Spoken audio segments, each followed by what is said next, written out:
La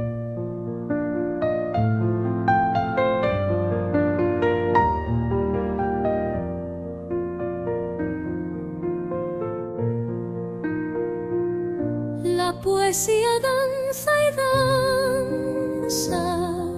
y busca lo internamente bello, centros celestes. La poesía danza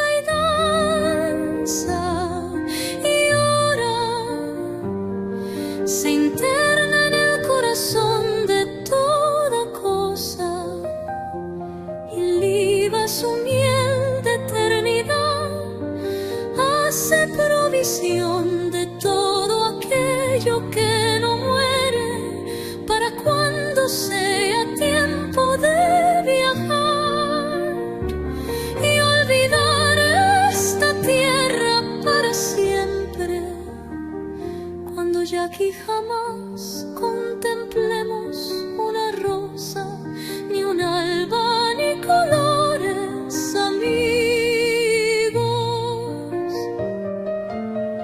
La poesía danza victoriosa sobre el hielo que se funde, sobre el viento que huye, sobre todas las horas que se hicieron añicos.